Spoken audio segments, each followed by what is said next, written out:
Jesus está no meu coração, Jesus está no meu pensamento, Jesus está na minha vida, Jesus está no meu silêncio. Agora eu sei porque sou feliz, a dor já não me deixa sem crer. Assim a vida é mais bonita, pra cada noite um amanhecer. Jesus é...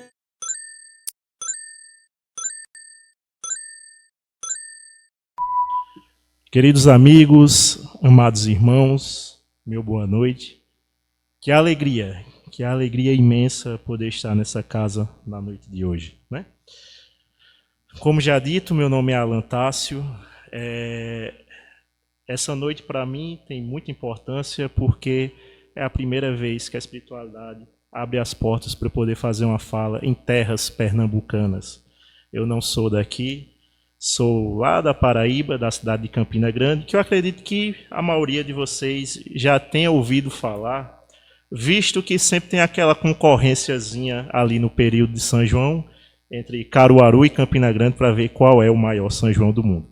Eu não tenho a competência para afirmar qual seja, porque faz muitos anos que eu fiz no de Campina Grande, enquanto estava lá, e também não fui de Caruaru. E as pessoas tendem a querer me perguntar isso toda vez que descobrem que eu sou de Campina Grande. Mas é uma alegria, como havia dito, porque a espiritualidade já tinha trabalhado para me colocar a fazer esses trabalhos da fala lá na minha cidade. E eu me mudei recentemente para cá, fazem mais ou menos 5 meses que eu estou morando em Bezerros, e sequer imaginava que eu iria ter as portas abertas de uma casa para poder retornar a falar, nem tão cedo. Eu conversava com um colega no carro e dizia, esperava aí na faixa de 1 ano, quem sabe 2, para uma casa poder me convidar para fazer a fala.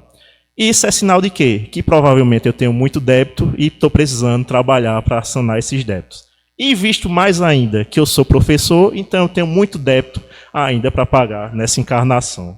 Afinal, nascer e se tornar professor no Brasil do século XXI é sinal que a gente tem muito débito e trabalho pela frente.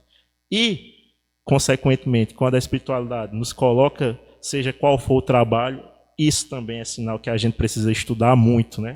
Afinal, aí a nossa fala e o intelectozinho pequenininho que a gente tem é nada mais, nada menos do que uma ferramenta para o trabalho e para galgar um pouco de evolução no meio desse processo. Mas, dito isso, amigos, hoje a espiritualidade nos conduziu também a falar sobre um tema que a maioria já ouviu falar em algum momento. Não há um espírita, ou seja, mesmo um simpatizante da doutrina, que em algum momento da sua trajetória não tenha se deparado com essa frase que está aqui diante de vocês. Fora da caridade não há salvação.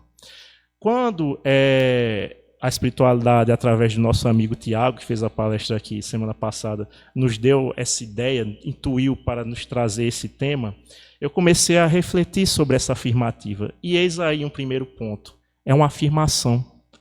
Essa frase não é uma interrogação, ela não é uma pergunta, mas uma afirmação.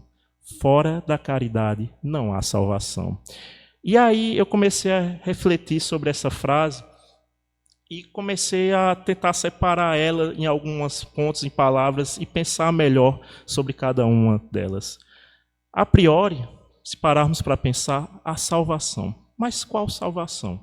Visto que nós, enquanto espíritas, na nossa doutrina, para entendermos os nossos colegas de outras denominações religiosas ditas cristãs também, como nossos irmãos protestantes e como nossos irmãos católicos, que compreendem a salvação no momento de separação entre salvação e punição, ou, como outros usam também o termo danação, que seria a condenação eterna, né?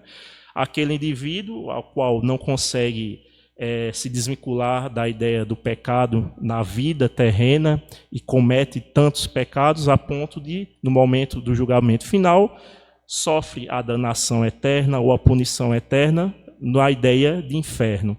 Ou galga, consegue alcançar a salvação na ideia do céu.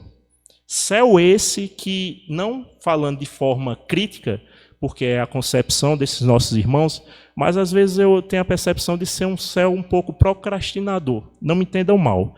Por quê? Traz essa concepção de um céu onde passaremos a eternidade apenas adorando. E sem fazer mais nada, a não ser adorar a presença do nosso Senhor Jesus Cristo e Deus. Enquanto nós, na nossa percepção, a nossa perspectiva, traz que quanto mais galgamos evolução espiritual e podemos ir para esferas mais evoluídas, lugares que poderiam ser comparados à ideia de céu, vamos estar cada vez mais buscando mais e mais e mais trabalho. E quando no nosso lugar não precisar mais do nosso trabalho, vamos procurar outras esferas, outras orbes para poder também ajudar, né? Isso é muito bonito, isso é muito belo. Mas retornando a essa primeira ideia, então existiria uma punição, que seria essa ideia de inferno, eternamente o espírito, a alma, sofrendo nesse lugar, e a salvação. Se nós não concebemos essa ideia de salvação como essas percepções clássicas e mais antigas cristãs, que salvação é essa a qual essa frase, essa afirmativa nos traz? E eu pensava e refletia sobre isso, e com conversa com um colega, e aí chegamos a uma determinada possível conclusão, que seria a salvação de nós mesmos. Visto que não entendemos o pecado como algo presente na nossa ideia, na nossa doutrina, afinal o que existe são leis de causa e efeito, ação e reação, assim como na física. Então, não existe necessariamente o pecado, mas existe efeitos das consequências que eu tomo nas minhas ações. Se eu dou um soco nessa parede, evidentemente que eu sentirei a dor. E dependendo da intensidade do soco que eu der nessa parede, eu vou sentir muito mais intensa a dor no meu punho, ou mesmo quebrar a minha mão. Então, não entendemos a ideia de pecado tão presente na nossa concepção, mas sim causa e efeito. Se eu tenho uma ação boa, consequentemente, os efeitos dessa ação vão ser bons. Se eu tenho ações que não são benéficas, que são malignas, é evidentemente que em algum momento, infelizmente, a reação dessa minha ação também, em algum momento, retornará como uma ação não tão boa. Então, nesse sentido, essa salvação pode ser a salvação de nós mesmos. Nesse processo ao qual passamos nesse mundo enquanto encarnados, nessa escola imensa que é a Terra, esse processo de depuração, de poda íntima, de processo de reforma íntima, a qual vamos nos depurando dos nossos defeitos, a qual começamos a refletir internamente sobre nós e começamos a ter ciência dos nossos problemas, dos nossos defeitos, e como esses defeitos geram problemas para aqueles que estão em torno de nós. E quando eu tomo consciência desses problemas, eu trabalho para inibi-los. E aí é sim a salvação que eu procuro. E aí essa frase, essa afirmativa se complementa mais ainda, no sentido que se eu preciso dessa salvação, da forma como podamos uma árvore, os galhos secos dela, para que ela possa dar fruto, é necessário, então, nesse processo, uma ferramenta, um facão, uma tesoura de jardinagem. Podemos comparar, então, esses galhos secos como os nossos defeitos e essas ferramentas necessárias para podar esses galhos como práticas que possam nos auxiliar a isso. E a caridade seria uma dessas belíssimas ferramentas necessárias para podar esses galhos secos internos dentro de nós, para que assim possamos florescer mais ainda e conceder mais e mais e mais belíssimos frutos. Pensando assim, lá no capítulo 15 do Evangelho segundo o Espiritismo, essa afirmativa que está escrita aqui no púlpito vai ser desenvolvida pelos Espíritos e pode nos gerar o seguinte questionamento: Se fora da caridade não há salvação, e as outras qualidades que podemos praticar, a humildade, a paciência, essas todas, a empatia, todas essas qualidades são inferiores à caridade? Não deveríamos pensar assim. Mas poderíamos posicionar nosso pensamento na certeza de que todas essas qualidades estão englobadas dentro da caridade. E a caridade se faz acessível a qualquer indivíduo, o rico e o pobre. Quando pensamos a caridade, ela não é unicamente a caridade de ações físicas, de recursos financeiros, não é unicamente o ato de ofertar comida a quem tem fome, isso é caridade também, mas não é unicamente. Não é unicamente o fato de pegar um cobertor e entregar àqueles irmãos que estão na rua com frio, de doar dinheiro a quem necessita. Mas existem inúmeras formas de conseguirmos pensar e, dessa forma, praticar a caridade. Kardec, na Revista Espírita de dezembro de 1868, vai classificar a caridade em duas concepções distintas: a caridade beneficente e a caridade benevolente. Ele traz que a caridade beneficente é aquela que trabalha com recursos materiais. Então, seria justamente o ato de eu entregar a sopa, o ato de eu entregar roupas, o ato de eu entregar alimento, enfim, toda aquela que requer, de fato, o recurso material físico. E a benevolente, aquela que não necessariamente precisa disso. Aconselhar um amigo que está num momento de dificuldade, ter paciência com um irmão menos evoluído que nós, não que sejamos mais, né? Porque às vezes a gente se coloca em altos patamares também, né? Saber quando calar diante de uma discussão, compreender o lugar do outro, tudo isso é caridade também, classificada nessa concepção que Kardec traz como a caridade benevolente. Eu acho engraçado como a espiritualidade trabalha. Eu sou claramente um fruto da caridade. Muitas pessoas partiram da caridade para que hoje eu estivesse aqui, com 36 anos e saudável e vivo. Eu tenho total e plena certeza disso. E a espiritualidade também trabalhou muito para isso.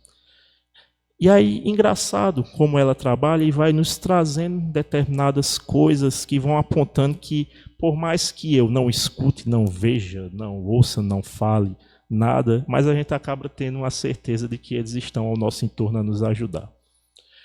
No dia seguinte que essa palestra, o tema dela foi decidido, eu fui fazer meu evangelho no lar. E eu estou usando recentemente um livro escrito por um autor aqui das adjacências, não me recordo a cidade que ele é, mas ele foi fazer uma palestra no Centro Apolo, e lá ele estava vendendo, né, a obra dele. E, por curiosidade, ele é meu xará, Alan Fonseca é o nome dele.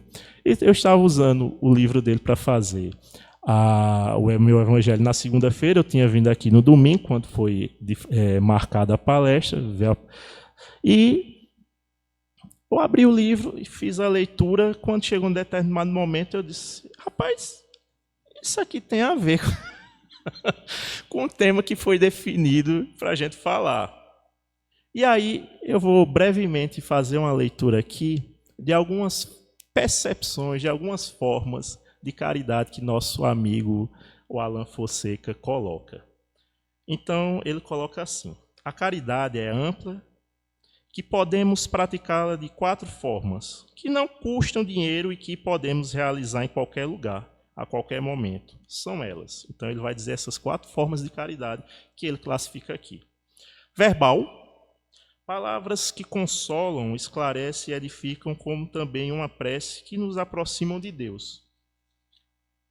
Mental, ondas mentais sobre a forma de perdão, oração, emitidas com amor em favor de encarnados e desencarnados.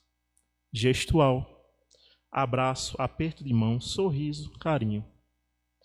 Silêncio, passiva, Silêncio diante de uma forma de ofensa, atenção perante um desabafo. Percebam, que lindo, né?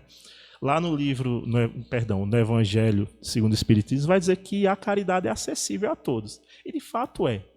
Porque não devemos engessar a concepção de caridade apenas como atividades que requerem custos financeiros, como muitas pessoas associam.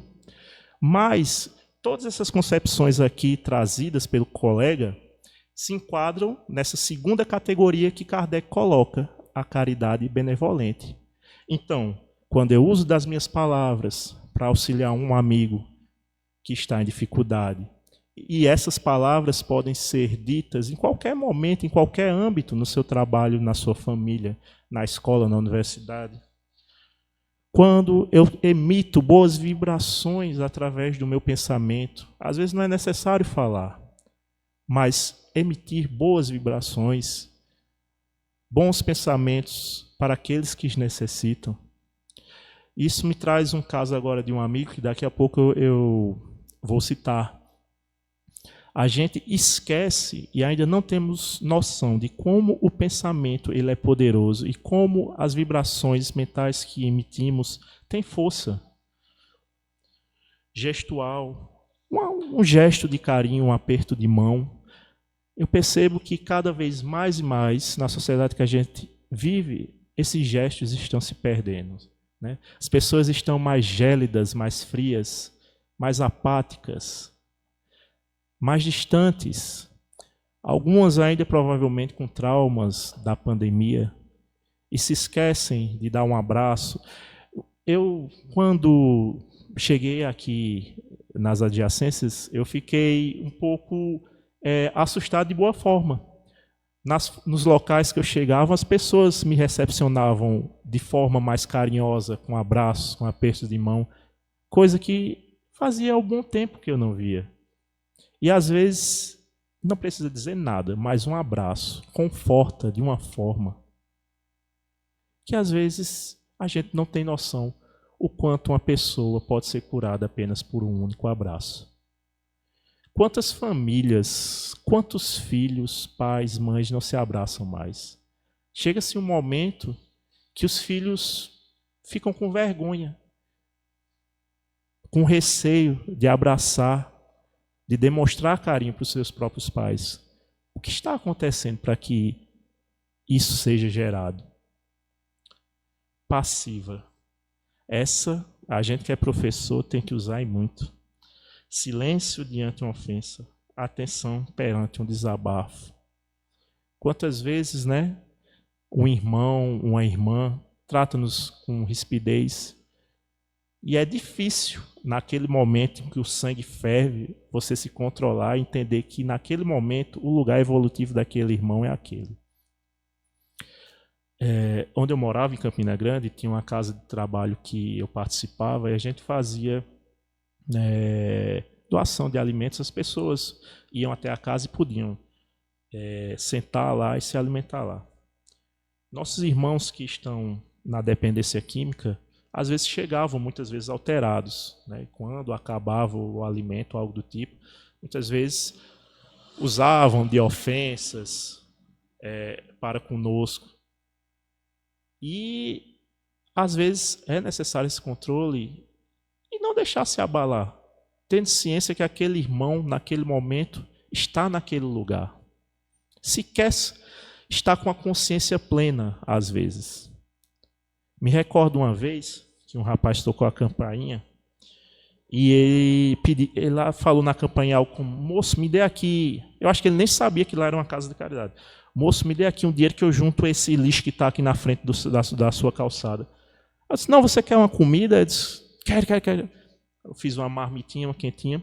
Aí saí, tal, abri o portão, dei para ele, tal. Ele disse: está aqui, tal, tchau.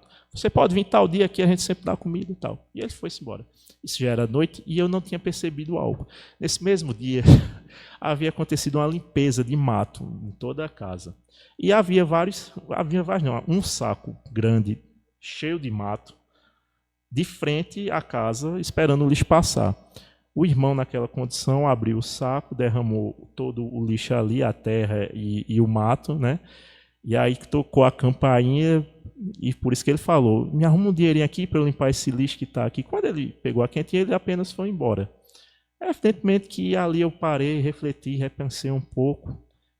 Evidentemente que enquanto humanos, e não tão evoluídos que eu sou, me deu raiva naquele primeiro momento para aquele ato, porque eu tinha que limpar aquilo, fora a cozinha que a gente tinha que limpar. Mas depois, refletindo sobre isso, eu pensei, não adianta. É o local, é o lugar evolutivo daquele irmão naquele momento. A caridade ela pode ser uma ferramenta intensa e extremamente poderosa para a nossa evolução. E a espiritualidade usa dessa ferramenta de uma forma que sequer percebamos. Eu vou trazer nesse momento a experiência de um amigo muito querido da minha cidade. Esse amigo é um médium muito bom, estudioso, é uma pessoa maravilhosa que eu amo muito e também é bruto, feito um cavalo, mas eu gosto demais dele. Ele conta a seguinte história. Ele e a esposa dele sempre foram envolvidos em atividades de caridade. Em um determinado dia já estavam prontos para dormir, isso no período de São João, de junho e julho, que é um período muito chuvoso também lá em Campina Grande, como aqui é. E já estavam de pijamas prontos para dormir, quando o celular deles toca. E era um rapaz que já tinha feito algumas atividades de caridade com eles. E no telefone ele dizia, fulano, olha, eu recebi uns alimentos aqui para doar, marquei com várias pessoas diferentes, ninguém pôde vir, ninguém que tem carro aqui pôde vir e tal. Eu estou com essa comida aqui, vai se perder. Eu sei que está tarde e tudo mais. Tinha como você vir aqui e tal, porque eu não lembro mais ninguém. Eles prontamente se vestiram e tudo mais foram. Pegaram esse alimento, pegaram o rapaz e saíram no centro da cidade. Já conheciam, evidentemente, onde cada irmão dormia, onde se escondiam durante a noite. E chegando próximo a uma maternidade que tem lá na cidade, viram um irmão deitado debaixo de uma sorveteria, e era uma noite muito chuvosa. E ele estava, quando chegaram, disseram que ele estava tremendo de frio, que ele estava praticamente duro de frio, e tremia muito, né? E ali naquele momento eles tiraram umas roupas que ele tinha para trazer para doar, vestiram ele, deram um cobertor, ajudaram ele a se vestir, porque ele estava numa situação tão drástica que ele não estava conseguindo se vestir só. E deram o alimento. E saíram, terminaram de entregar aquele alimento que tinha sido doado, e vida que segue. Passa-se alguns dias, algumas semanas, na reunião mediúnica, chega uma entidade e fala com esse meu amigo, se direcionando para ele.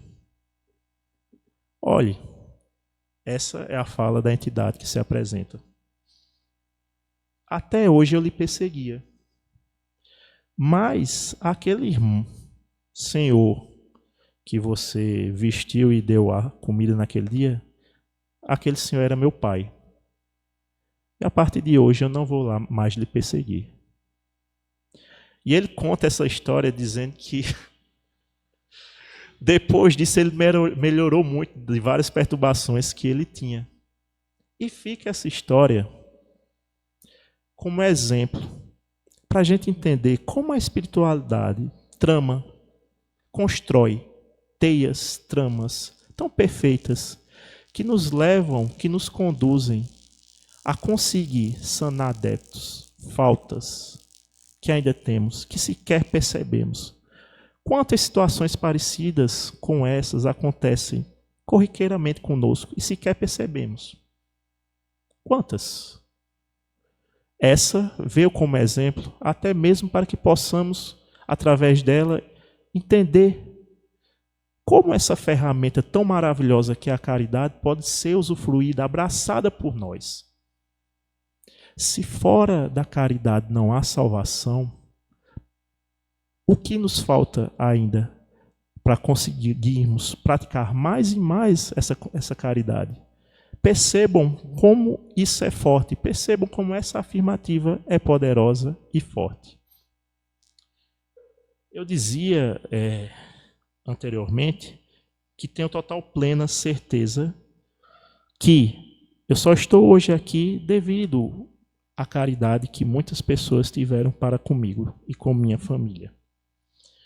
Nessa vida, eu já tive a oportunidade de viver, morar em 3 centros espíritas diferentes.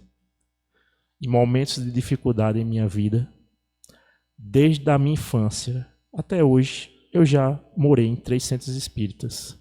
Eu costumo dizer que provavelmente eu devo ter colocado muito fogo em centro espírita em outras vidas para hoje ter precisado desses locais que me abrigaram.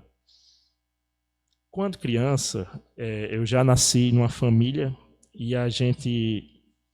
Até hoje eu não sei como chegamos lá. Quando eu nasci, minha mãe, minha avó e meus irmãos já moravam numa casinha que ficava atrás de um centro espírita e a minha família era como zeladora daquele centro espírita. E eu vivi nesse local até os 11 anos de idade. Muitíssimo obrigado. E uma das memórias de infância que mais me marcam é referente à minha mãe.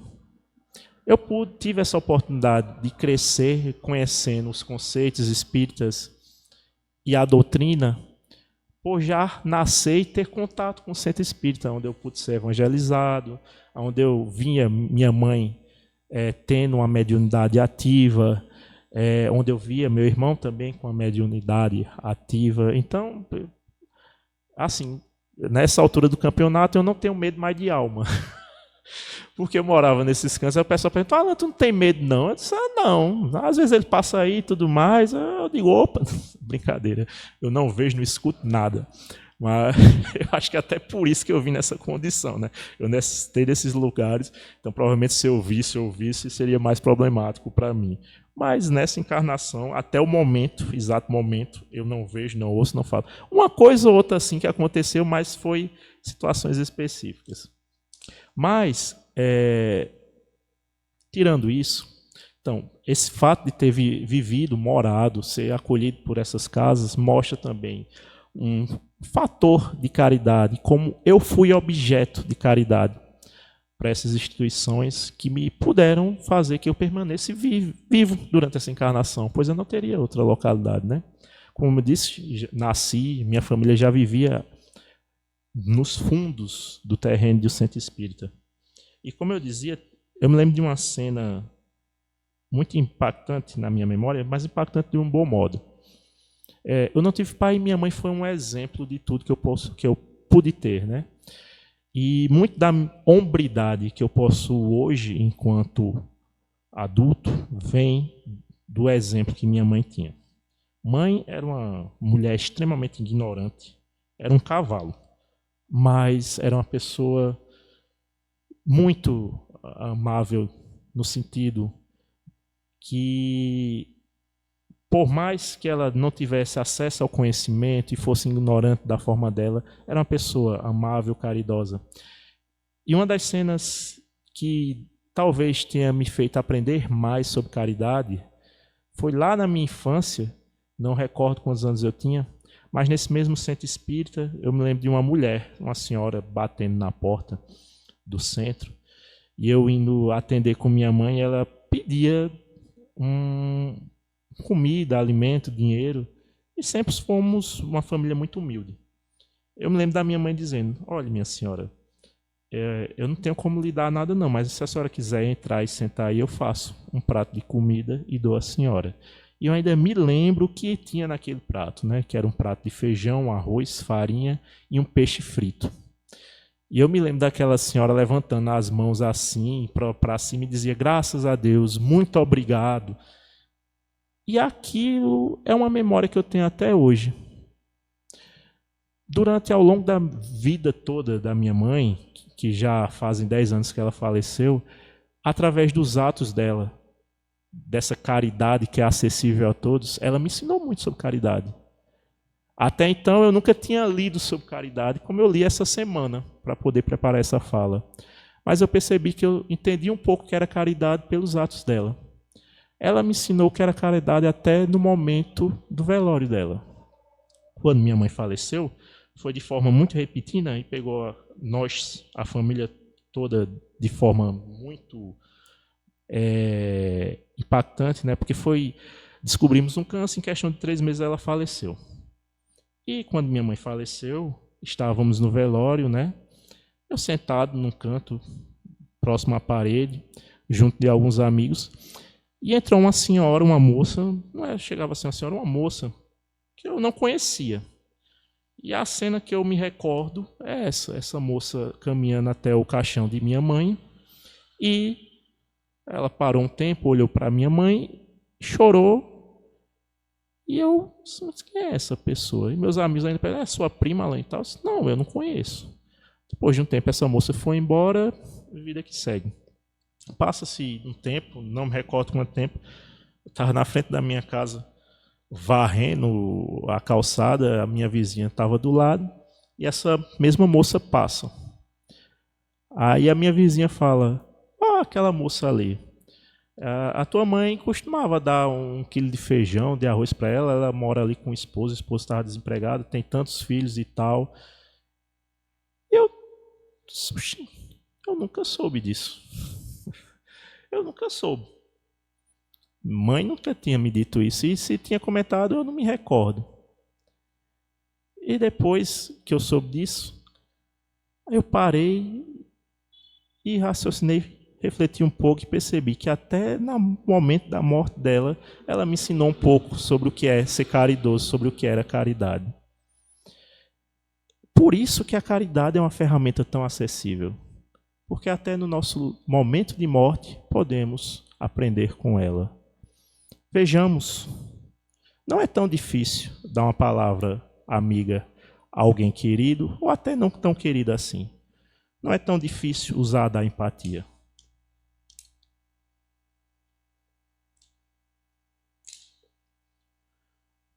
O que nos falta muitas vezes é apenas o querer. Trago como exemplo também um filme clássico natalino dos Estados Unidos. Filme conhecido, quem não teve a oportunidade de assistir, assista-o. A Felicidade Não Se Compra. Produzido em 1946. Final da Segunda Guerra Mundial. As pessoas ainda com os traumas da guerra internalizados precisavam de mensagens que fossem edificantes, que trouxessem esperanças aos corações. Nisso, esse filme, hoje, ele é geralmente reprisado no dia de Natal nos Estados Unidos, na TV norte-americana. E ele traz essa mensagem natalina de esperança através do exemplo da vida de um personagem, George Bailey.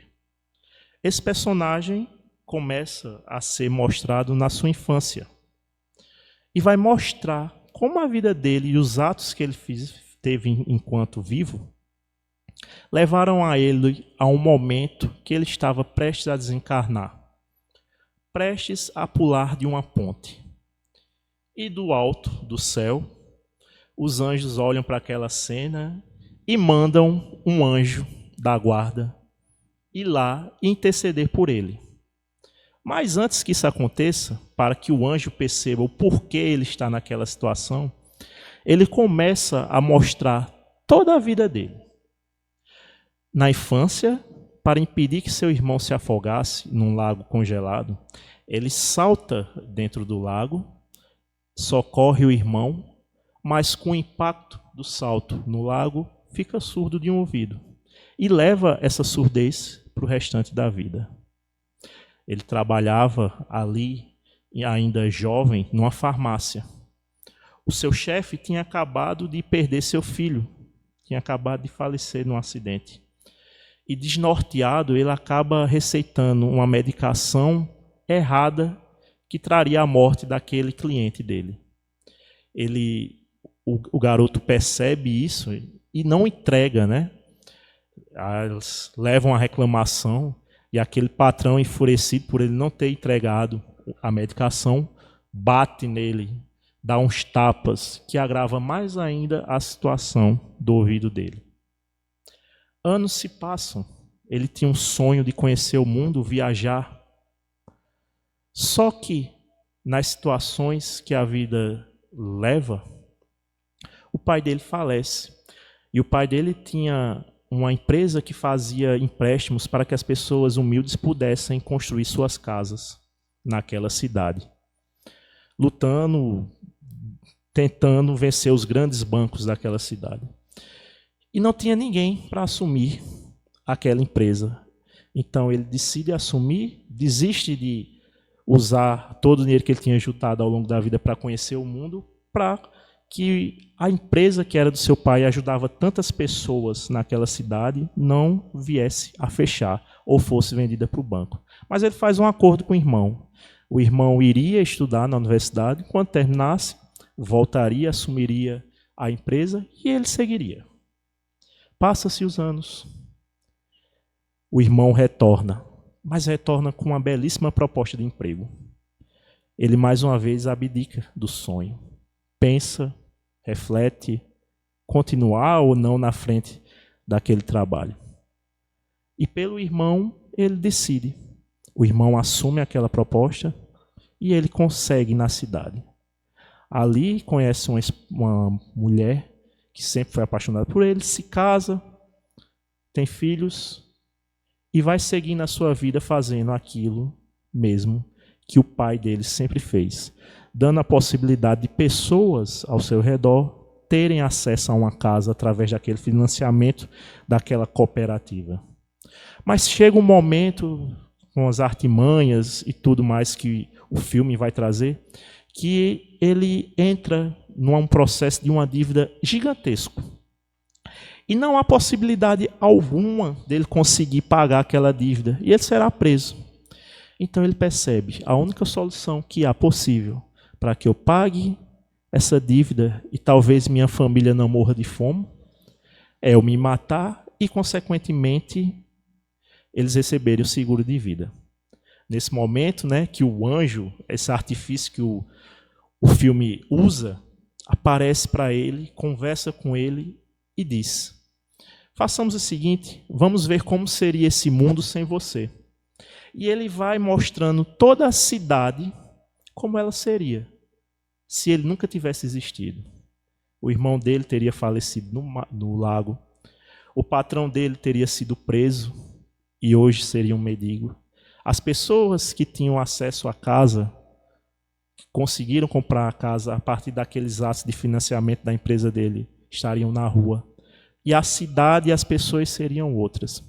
E esse filme traz uma mensagem belíssima em uma seguinte frase: quantas vidas a vida de um único homem toca? Muitas vezes não temos noção disso. Quantas vidas a vida de um único homem toca? Quantas vidas eu estou tocando no meu ambiente de trabalho, nos meus alunos, nas pessoas que trabalham no meu entorno? Quantas vidas eu estou tocando aqui, na casa espírita, dentro do meu lar? Quantas vidas? Não percebemos o poder maravilhoso que a nossa vida, enquanto ferramenta milagrosa de evolução, pode transformar outros para o bem. Esquecemos a potencialidade de bem, de multiplicar o bem que a nossa vida tem.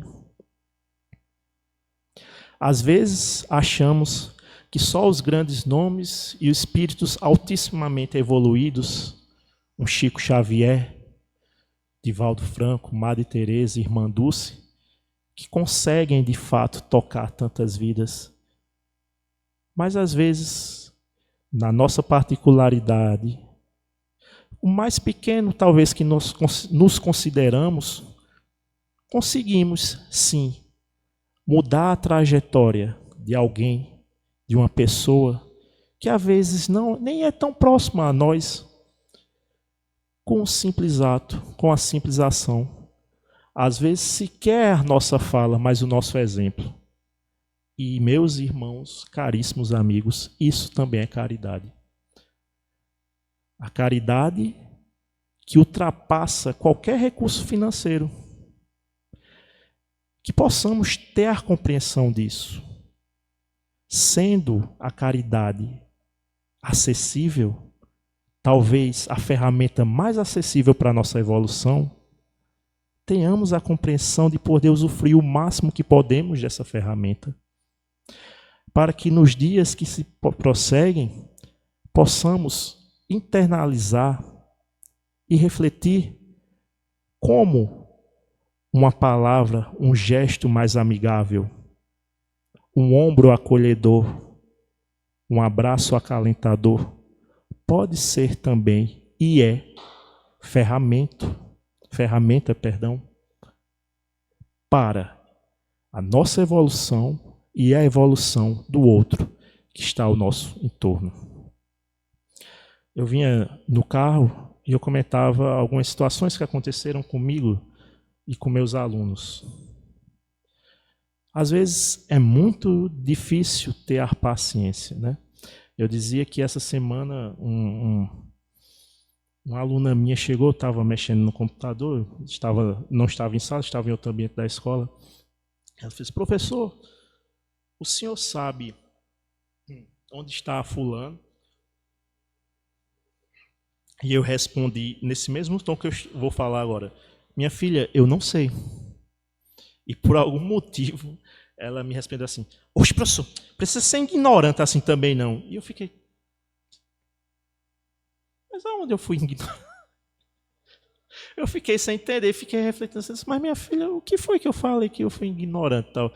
Eu sequer alterei, sequer aumentei o volume da voz. E aí percebam, né? Se já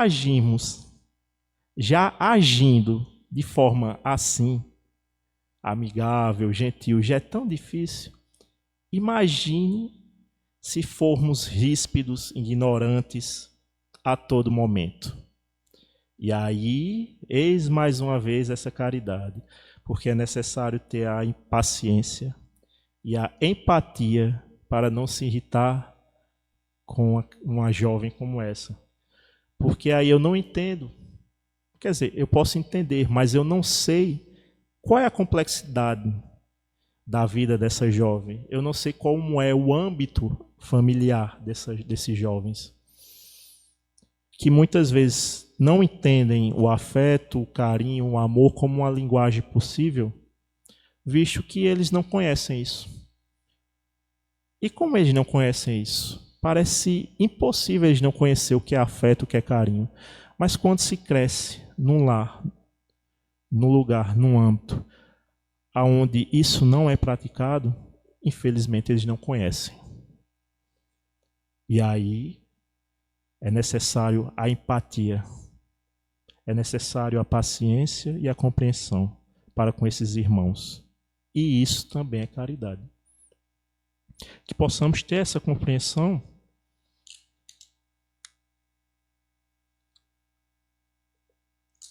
e levá-la conosco. Mais um exemplo. Esse eu acho incrível. Eu sou historiador.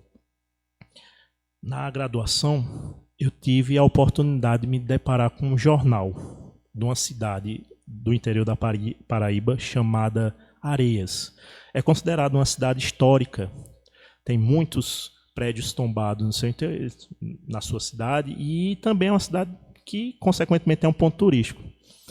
E aí, qual surpresa não foi para mim quando eu fui encontrar esse jornal, que era de 1888 e 1889. E o título do jornal era o seguinte: o jornal A Verdade, o jornal espírita abolicionista.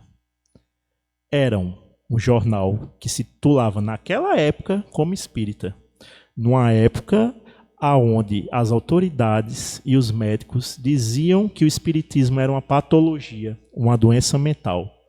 E eles tinham a coragem de dizer que eram espíritas. E mais ainda, era um jornal espírita que denunciava os senhores de engenho que ainda não tinham libertado os negros da escravidão após a Lei Áurea. Percebam, irmãos, como isso é corajoso para o período. Sabemos que naquele momento as forças, os poderes estavam na mão daqueles fazendeiros, naqueles coronéis. No interior da Paraíba, com pouco acesso à informação, provavelmente muitos desses senhores manteram aqueles negros, infelizmente, numa situação de escravidão por muitos anos após a Lei Áurea, pois a informação não chegava lá. E esses irmãos tiveram a coragem de enfrentar essa situação e denunciar tais casos. Um ato muito honroso, na minha perspectiva, na minha percepção, e corajoso também, pois ali estava a vida deles em risco. Quando você folheava os jornais, era muito interessante. Provavelmente devido à dificuldade de acesso a livros, eles sempre traziam trechos dos livros dos espíritos, traziam as notícias e as denúncias. O fazendeiro fulano de tal, em tal região, ainda mantém cativos os seus negros. Esses eram os termos usados no período. E mesmo nessa situação, nesse contexto, eles perduraram por mais de anos denunciando esses indivíduos que ainda mantinham irmãos em situação de escravidão. Percebam se isso também não é caridade. Pois é usar daquilo que temos de irmãos para propagar o bem, para fazer o bem. E é dessa forma, meus irmãos, que encerramos hoje a nossa fala. Espero que, de algum modo, algumas dessas palavras possam ter trazido algum conforto, algum calento, ou alguma reflexão que possamos levar adiante e internalizar cada vez mais e mais a mensagem do nosso Senhor Jesus Cristo. Podemos continuar com a prece.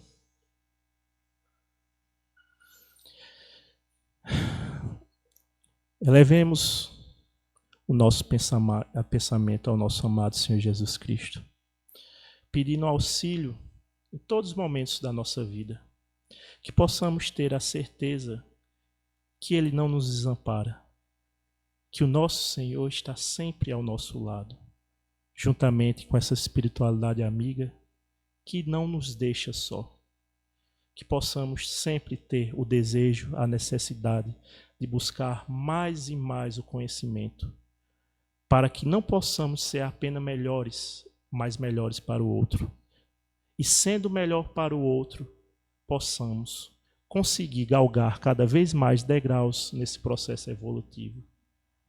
E assim, com aquele pouquinho que vamos conseguindo a cada dia, possamos nos tornar cada vez mais propagadores, ferramentas em prol da evolução desse mundo. Muitíssimo obrigado, Senhor Jesus. Assim seja.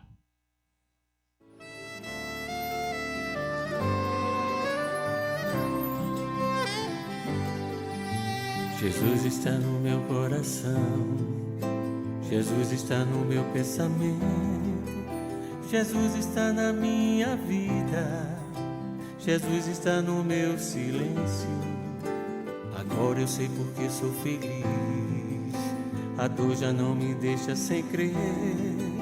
Assim a vida é mais bonita, pra cada noite um amanhecer. O amor pode